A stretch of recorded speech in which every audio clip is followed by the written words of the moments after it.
I want to talk to you today about your double consciousness. Or perhaps, to put it differently, I'm really talking about my double consciousness. You know what I mean, or perhaps you know what I mean. That voice in your head, one that tells you I can, and the other one says that I can't. I refer to it as your double consciousness.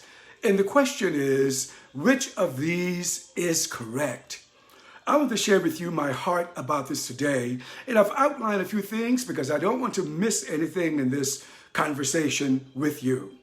Now, which of these phrases is correct? I can or I can't. What are these phrases after all? What are they?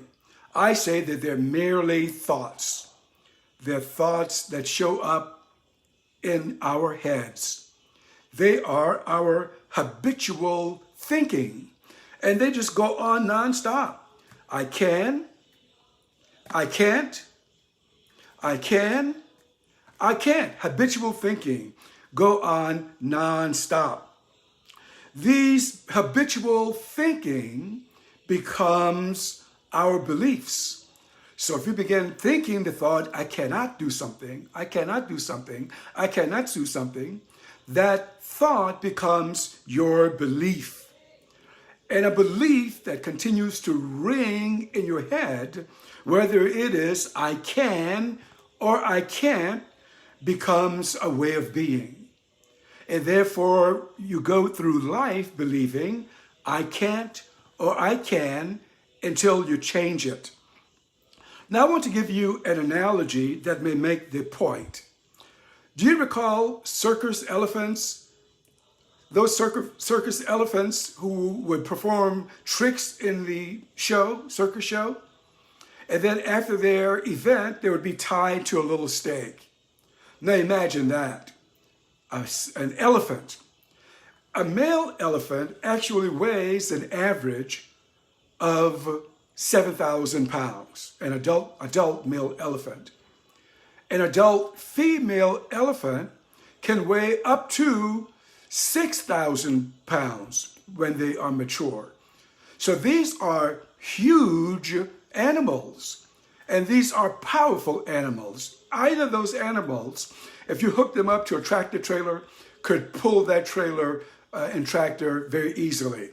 They could probably topple a bus by simply moving the heads into it. As strong as these animals are, they would be tied, a rope simply tied to the ground. You've seen them. And the animal, looking at the rope, would not leave that location. Now, why is that? It's their training. It's the conditioning of their mind. So therefore, these elephants are chosen when they are babies. And the baby elephants are tied with a rope, a firm rope, or a chain to a stake in the ground or to a tree that they cannot move. And each time this elephant tries to move that object, they discover that it's impossible for them to break away.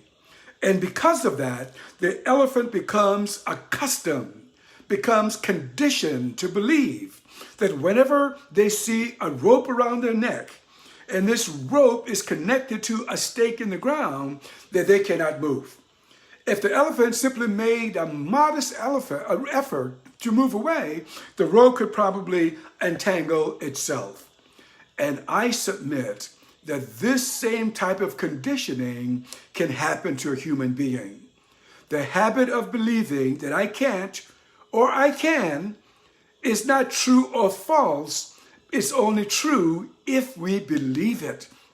And because it is a habitual thinking, it's possible to break out of that thinking.